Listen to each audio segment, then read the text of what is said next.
People from the Bay Area were shocked by the 6-year-old's brutal assault on the baby. But it was not the first time they were confronted with the horror of childhood violence.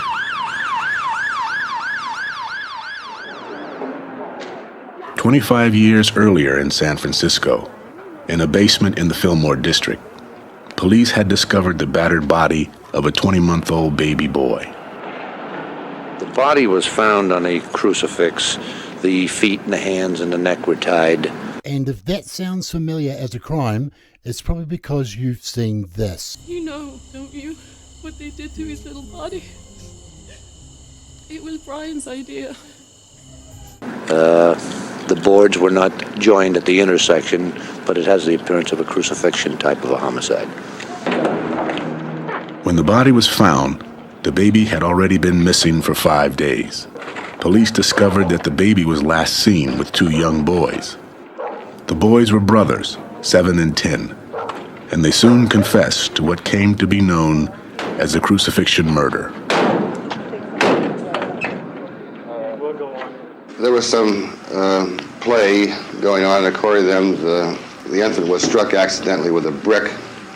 We believe that the boys panicked, struck him again repeatedly, and to stop his crying, cupped their hands over his mouth until what they described, he stopped it.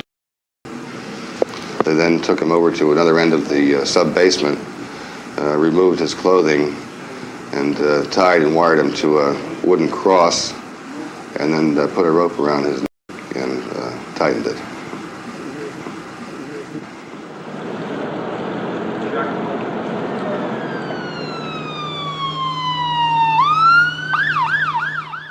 It gets hard when I have to, talk about it or that the thoughts or images come to me. It gets really hard to put those away.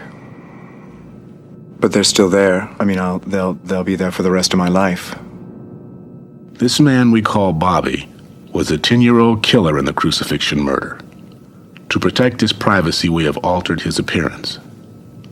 Bobby still remembers the day 25 years ago when he and his younger brother Billy were playing in the park. I saw this kid playing by himself and went over and played with him for a little while. And then we asked him where his mom was and didn't quite get an answer. So we took him by the hand and started walking around. And we asked a few people and nobody knew. About a block and a half away, we had a little spot that me and Billy had been to a couple of times. It was underneath a building. It was kind of like a fort area, I guess. The baby started crying, and we tried all the ways that I could think of to try to get it to stop crying. And I think eventually I just started to get mad that it wouldn't stop crying. I tried to use physical violence to make it be quiet. I think I slapped it, and it got worse. It started getting more physical and more violent. And where was Billy while this was happening, and how was he reacting to this? I think he didn't know what to think, really, at first. And I think seeing his big brother doing this probably felt like this was the thing to do and joined in. At that point, when I saw a bruised baby and it wasn't moving, and the only thing that I can think of was, I really didn't mean to do this. I didn't want this to happen. And I don't remember being very religious, but I felt like this was the only thing to do. And it was along the lines of resurrecting. I wanted it to be undone. I wanted the baby back alive. I wasn't absolutely sure it was dead, but it wasn't moving and it wasn't bruised. So I put it in a cross formation, and I hoped. Hope the baby would come alive. Yeah. Despite the horror of the crime, the baby's mother said she forgave the young killers and hoped they would receive the therapy they needed. 25 years ago, the public's mood was equally forgiving, but a lot has changed. Society has definitely become more punitive over the past 25 years, with kids in particular. We are trying more children as adults in adult criminal courts. We are giving them longer sentences.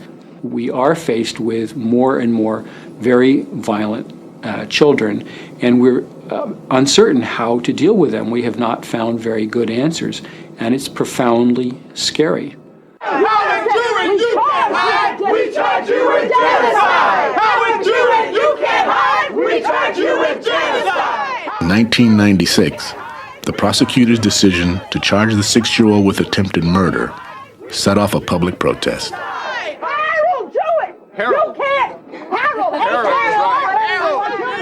The attempted murder charge also ignited a debate among legal and mental health professionals about what to do with the 6-year-old. From the prosecutor's point of view, he wanted what we consider to be a finding, a determination in the criminal side of the juvenile justice system that this boy had committed a crime. That's what he wanted.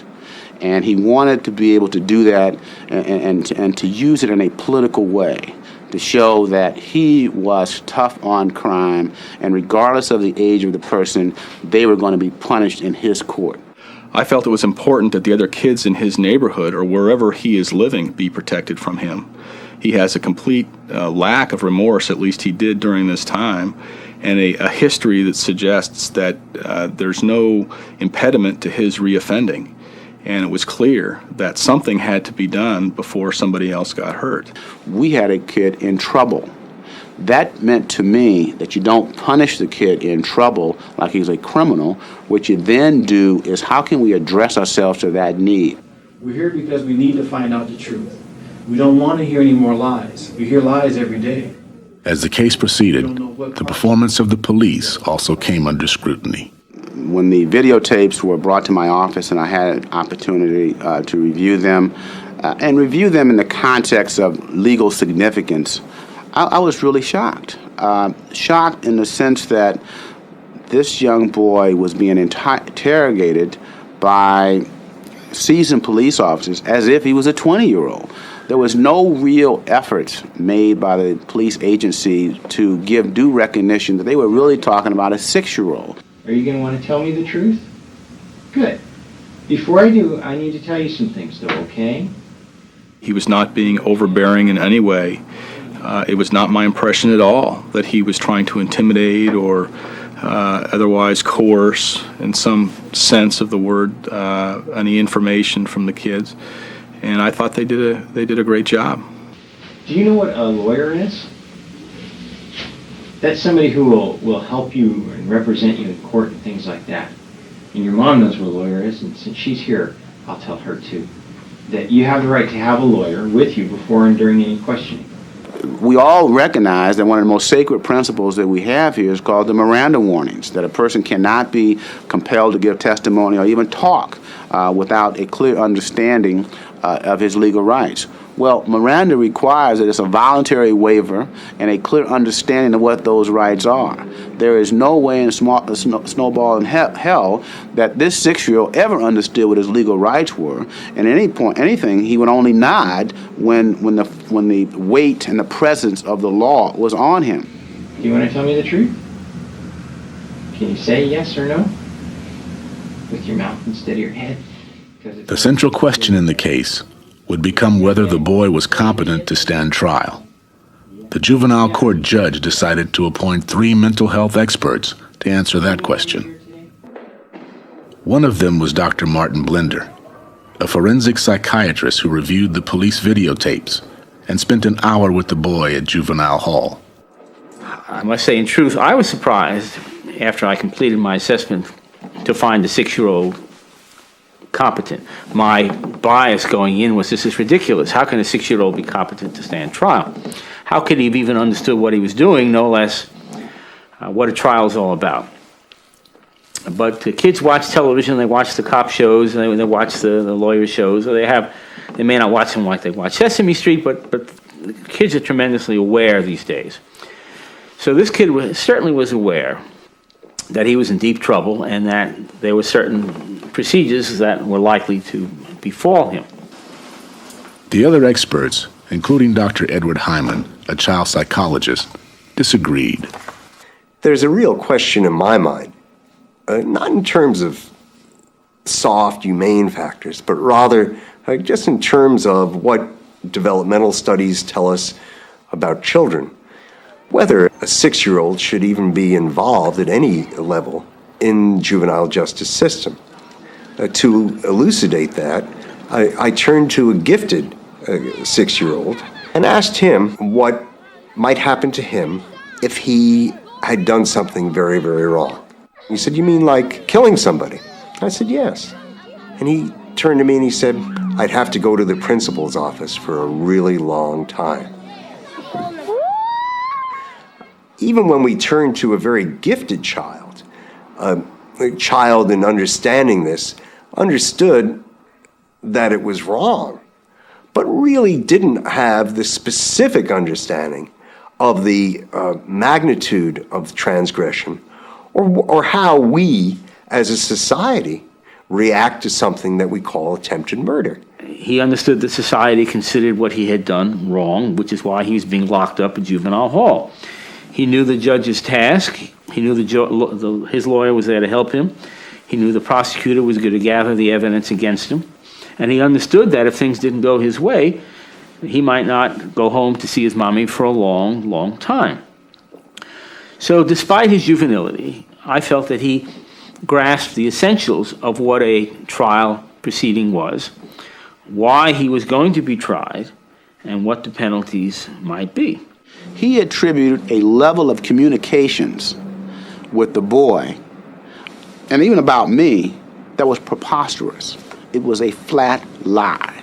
Because, and to be kind, what he did was suggested all the answers. And the kid undoubtedly had to nod, and then he put it in the news, in the report, seemingly. And I could say this because I said it in court. The kid did not have a conversation about who I am, and that I was going to take care of him, that I was looking out for his rights, all the things that I said in court, because it didn't happen. To that day, as I told the court, the kid referred to me as Mrs. Burris. He didn't have a clue that men are Mr. and women are Mrs., and he had no clue that Mrs. Burris, as he referred to me, was a lawyer. So how could he say he was looking out for him? And so for this person to come back with a report that suggested that he was competent really offended any notions of professionality. And I said so. What's up, Mom? While the experts argued about what should be done with the 6-year-old, he remained locked up in a juvenile hall unit with 19 other offenders, most of them teenagers. Guard Walt Parker took a shine to the boy. Most of the time, the 6-year-old, most of the time, he would call me Mr. Walt, or either he would, every once in a while, the kids called me Swamp Dog. He couldn't really say Swamp Dog. He would say, "Hey, dog, hey, dog." In the exercise yard, the 6-year-old liked to play catch with Swamp Dog. If you started throwing the football with him, you had to throw it mostly for 30 or 20 minutes without stopping, because he wanted to show you that he can catch every pass you throw to him. He enjoyed that. We were always surprised, frankly, how happy he was. But it was a very strange signal. I mean, most kids who are 15, 16, they go to juvenile hall, they're like whining and crying if they're the first time out of the box. But not him. Not him. My opposition to juvenile hall, though, was rooted in the fact that he was the youngest kid there by 6 or 7 years, and that he was there with older kids and learning about things that older kids are talking about. He really got into the genre of teenage kids liking each other, and girls and boys, and God knows what else he was learning there. But there was one thing the 6-year-old didn't like. At 10:30 each night, he would be locked up in his cell until the next morning. He hated it. He hated it. I couldn't see myself locking him up and knowing that he was going to cry. But once, like, after about 2 weeks, he got kind of used to it. And every once in a while, what we would do, we pull the door, we wouldn't lock it all the way. And he would open the door and look out and say, "You didn't lock my door," wants to play with you. And then we kind of lock it a little bit and tell him it's time to go to bed now. He was a likable little man. I kind of took him under, and he was my son. The boy remained locked up for 2 months, while the experts argued over the proper diagnosis for his mental condition. He had a somewhat ominous track record even before he committed this. He was something of a bully back at school, fascinated with guns. He drowned the family cat, set some fires, had some bedwetting problems, all characteristics of individuals who later on, at the age of 18, 19, 20, commit a series of crimes, finally get to the scrutiny of folks like me, and then are definitively diagnosed antisocial personality. Can you tell me why you punched the baby and why you kicked the baby? I decided to. He injured the child simply because, quote, "I decided to." It's the Himalayas, it's Mount McKinley. I did it because it was there. Can you show me how you put the baby on the floor? I felt that he was a psychopath in the making. I certainly have never used that term before, but this young man was so evidently suffused with all of the findings that, when they fully blossom later in life, would call for this diagnosis, that I was comfortable in talking about him having a nascent sociopathic personality, or a psychopath in the making. I was able to make the diagnosis here because I had seen so many sociopaths over the years. I can almost smell them. Did you decide to because somebody had hurt you? One element that emerged in this case was the suggestion that a 6-year-old could be diagnosed as a psychopath. And from the perspective of science, this is one of the most ludicrous assertions that we can contend with.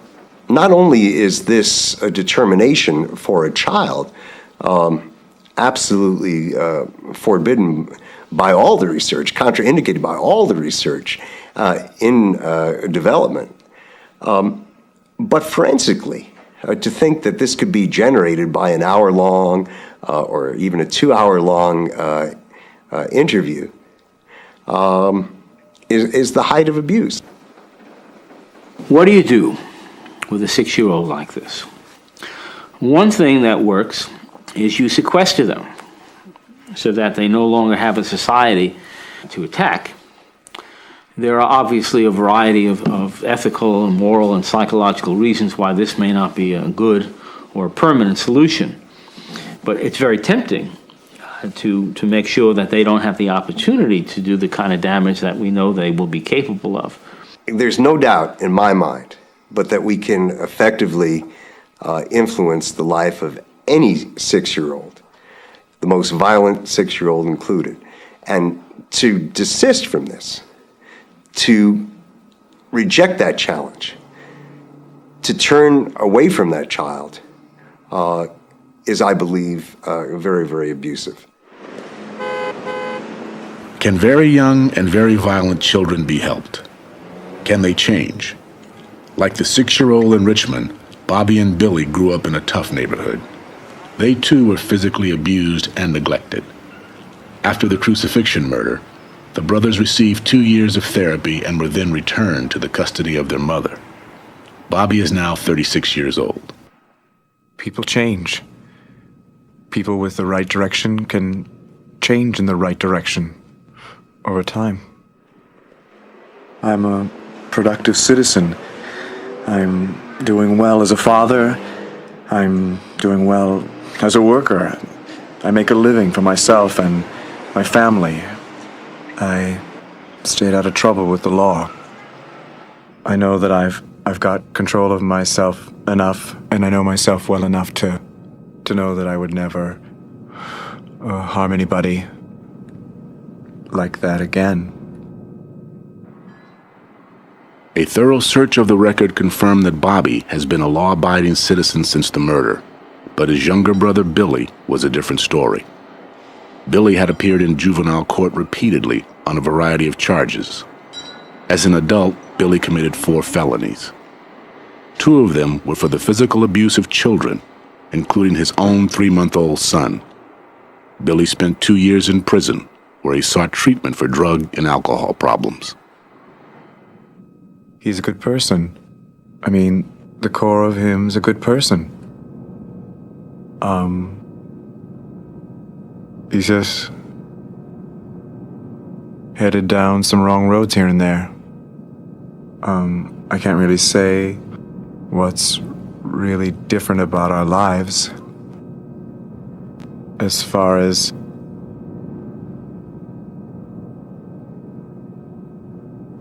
how he handled the past. I know it probably had a deeper effect. It most definitely had a different effect on him when he was younger, but our environments were similar enough. That's the hard question. I really don't know how to say why. I think Bobby and Billy represent where we are, which is that, there's some can be changed, and some children obviously can be saved, and that's the wonderful hope, and some it's very difficult to save, and we still don't know precisely why. Can you show me how you kick the baby? Show me. Generally, as a rule of thumb, the earlier the kid starts, and the more violent the offenses that the kid commits at that early age, the more difficult it's going to be to change them, and the more offenses they're likely to commit later. He was not ever going to get the kind of help he was going to get, and probably one of the things that maybe there is God in the spirit world, because and God forgive me, I'm very sorry what happened to that kid, that baby. I mean, it for the life of me, I'd give my right arm for all this not to have happened. But you know something? The positive is it got that kid out of this community, and it might have saved a whole family's life one day when he was 16 and decided to climb through somebody's window. Uncle Skeet says he wasn't surprised by his nephew's brutal attack on the baby. He says it was not a question of if, but when the boy would turn violent. Every adult male member of my family has a police record for assault. And then when he caught his beef at 6 years old, I said, oh my God, this covers every adult, every male in my family, from 80 to 6. Every one of us have at one point in our lives assaulted somebody. We have done GBH to somebody, great bodily injury, GBI. Every male member of your family, member in my family has, from the age of 80 to down to 6, has shot or stabbed or assaulted somebody, including me. The problem, for me, stems from my conviction that this sort of character disorder, and certainly a character disorder of this early severity, is probably largely genetic. What's this? There is something to be said for the phrase natural-born killer. It's my view that most of what I found was predestined by his genetic endowment. He was born that way. I believe he was born that way, yes. I don't believe there's any scientific evidence that there's a genetic basis for violence, that there is such a thing as a natural-born killer. Perhaps someday science will get there, but we're certainly not there yet.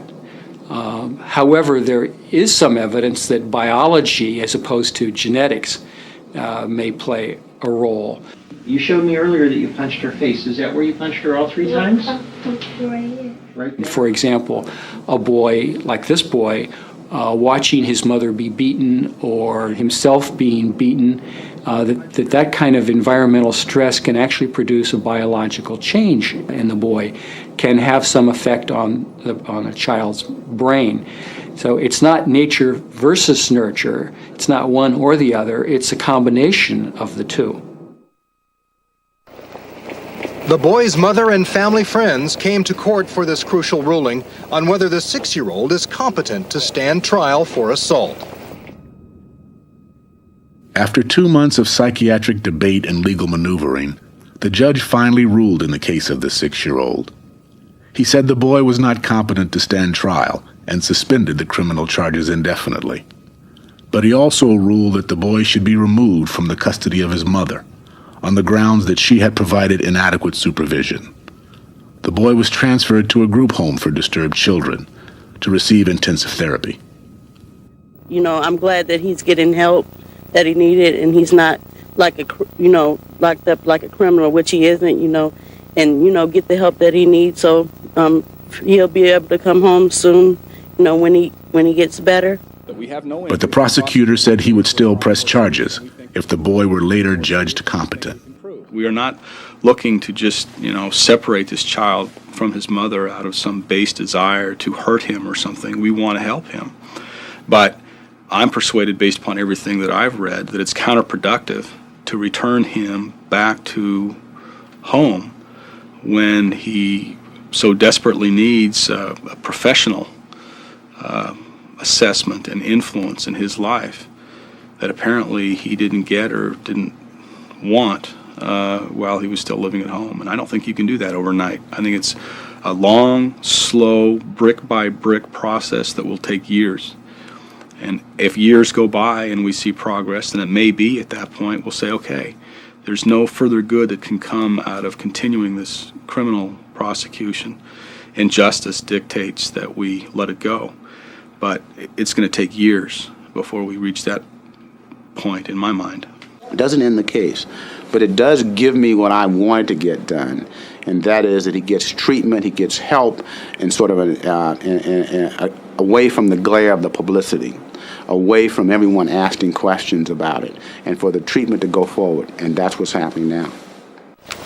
Bundled in a blanket, fast asleep in his mother's arms, 2-month-old Ignacio Bermudez Jr. left Children's Hospital in Oakland today.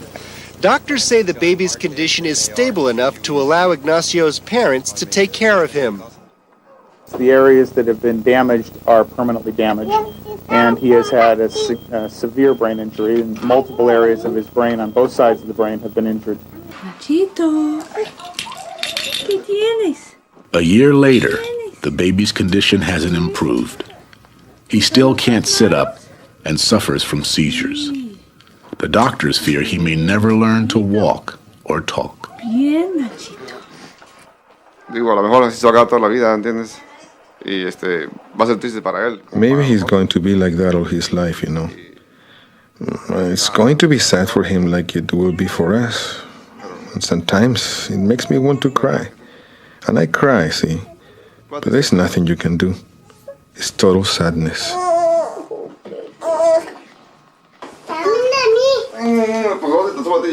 Despite the tragedy, Mr. Bermudez says he forgives the 6-year-old boy who beat his son. He doesn't want the boy prosecuted and hopes he receives the therapy he needs. My wife and I were already suffering more than enough with our son. I don't want to see anyone suffer for their son. Even the son who hit my child, I don't want him or his mother suffering, because I think that what we were already suffering was enough. Freeze! The police! Oh, freeze! The police! The prognosis for the 6-year-old is also guarded. After 9 months of intensive treatment, therapists report he is only now beginning to talk about the physical abuse he suffered. And so far, they say he hasn't responded well to therapy. Freeze! My sister come out here. What are y'all doing freezing? Given the severity of his disorder, I tend to be pessimistic that we're going to make enough of a change to substantially improve his chances of leading a productive life. You think they're from the crash? Think one of them from the crash? I think the kid can be saved. I'm confident that we can put him on the right track so that he can be a good citizen as he grows up. But we know it's a long process. The kid has suffered a lot. Suffered in ways that probably are unimaginable for us to think. And so we have to undo that. I continue to hold hope for Brandon T., just like I was holding hope for Ignacio Bermudez, that he will come around.